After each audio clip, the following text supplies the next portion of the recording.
साथियों, आज मैं आपके साथ कार्डियोवैस्कुलर बीमारी है एंजाइना पेक्टोरिस, जो कि बहुत ख़तरनाक भी है और बहुत आम है।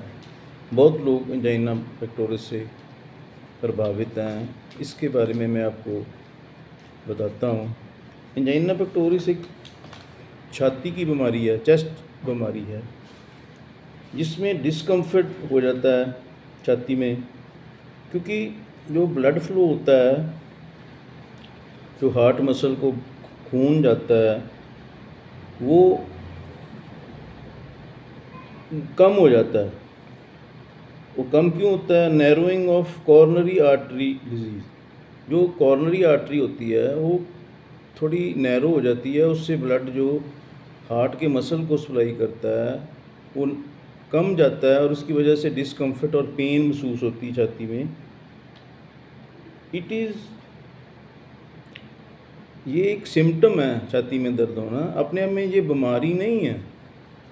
इसके सिम्टम्स हैं छाती में प्रेशर सा फील होना, टाइटनेस होनी, हैवीनेस होना, एक स्क्वीजिंग पेन जैसे चीरती हुई दर्द होती है ना इन दी सेंटर और लेफ़्ट साइड ऑफ चेस्ट। जो खब्बा पासा होता है छाती का, उसमें बहुत स्क्वीजिंग पेन होती है। पेन जो है वो स्प्रेड होती है लेफ़्ट आर्म से नेक तक, जा तक, अपर एब्डोमेन, इवन पेट में भी आ जाती है। यूजली ये 2 से 10 मिनट तक नॉर्मल रहती है। यदि आप फिज़िकल एक्सर्शन करते हैं, कोई ज़्यादा ज़ोर वाला काम करते हैं, कोई इमोशन स्ट्रेस में है, या कोल्ड वेदर है, सर्दियों में जो प्रेसिपिटेट भी होती है, और आपने हैवी मील्स खा ली है, ये फिर बढ़ जाती है। ये इससे ट्रिगर हो जाती है, इन बातों से ये ट्रिगर हो जाती है। ये रेस्ट करने से ये ठीक हो जाती है, रिलीव हो जाती है।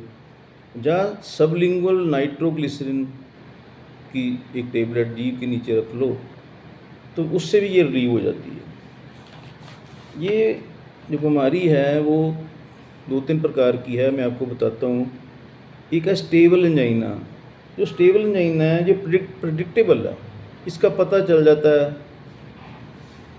ये थोड़ा हैवी काम करने से हो जाती है और रेस्ट करने से और नाइट्रोग्लिसरीन खाने से ये ठीक हो जाती है। इसमें आगे बात नहीं बढ़ती। दूसरी टाइप होती है अनस्टेबल एंजाइना। ये एक नए तरह की एंजाइना आई है, जिसमें कि आप रेस्ट कर रहे होते हैं फिर भी आपकी कंडीशन वर्स हो जाती है, ख़राब हो जाती है। जिसे ये एक मेडिकल एमरजेंसी हम कह सकते हैं इसको। आप रेस्ट कर रहे हैं और आपकी छाती में दर्द हो रहा है, तो ये अनस्टेबल एंजाइना है और ये वर्स्ट कंडीशन हो जाती है, एमरजेंसी होती है, और इसमें हार्ट अटैक भी हो सकता है। नाइट्रोग्लिसरीन लेने से भी इसमें आराम नहीं आता। तीसरी है वेरिएंट एंजाइना। ये एक स्पाम होता है कॉर्नरी आर्टरी में और ये रेस्ट में भी हो जाता है।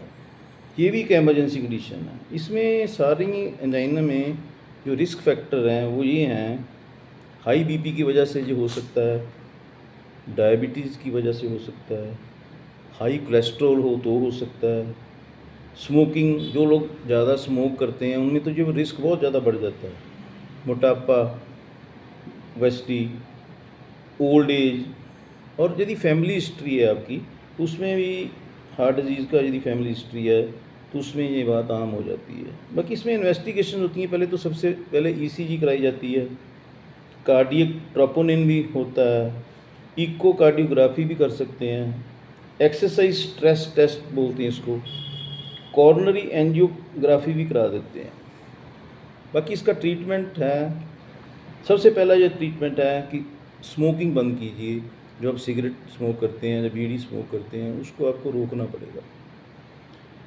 हेल्दी डाइट लेनी पड़ेगी और रेगुलर एक्सरसाइज करनी पड़ेगी। वेट कंट्रोल करना पड़ेगा, यदि डायबिटीज़ है तो बीपी है तो उनको भी कंट्रोल करना पड़ेगा, क्योंकि वही मेन कारण बन जाते हैं आगे जाके। इसमें मेडिसिन भी चलती हैं।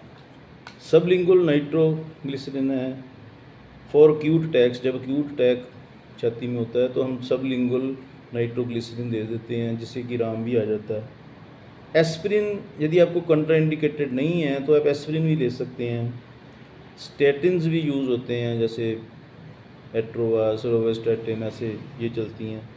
बीटा ब्लॉकर ड्रग भी यूज़ होते हैं। एसीई इनहिबिटर यूज़ होते हैं। प्रोसीजर क्या होता है? प्रोसीजर ये होता है कि coronary angioplasty PCI with stent और कॉर्नरी बाईपास ग्राफ्टिंग, इसको सीएबीजी भी बोलते हैं। व्हेन इंडिकेटेड, जब इंडिकेशन होती है तो ये सब करना पड़ता है।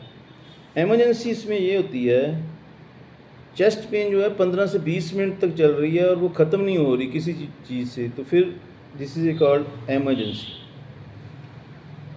यदि आप रेस्ट में हैं तो पेन हो रही है, ये भी एक एमरजेंसी है। इसमें आपको बहुत पसीना आएगा, सांस चढ़ जाएगा, फेंटिंग हो जाएगी, पीलापन आ जाएगा और नौजिया भी हो सकता है, कई बार वोमिट भी हो जाता है। और इसमें सबसे ख़तरनाक बात ये होती है कि नाइट्रोग्लिसरिन जो कि मेन इसका ड्रग है, वो लेने से भी ठीक नहीं होता। तो फिर इसमें जो है आगे के प्रोसीजर्स करने पड़ते हैं। लेकिन ये सारा कुछ रोका जा सकता है यदि आप अपना वेट कंट्रोल करें, कोलेस्ट्रॉल कम हो, बीपी शुगर नॉर्मल हो। लेकिन यदि आपकी हेरिडिटरी हिस्ट्री है हार्ट अटैक की, तो फिर ये कंट्रोल प्रोसीजर से ही होती है। आप खुश रहें और स्वस्थ रहें, ये मेरी कामना है। अब बात कीजिए मेरी अगली वीडियो।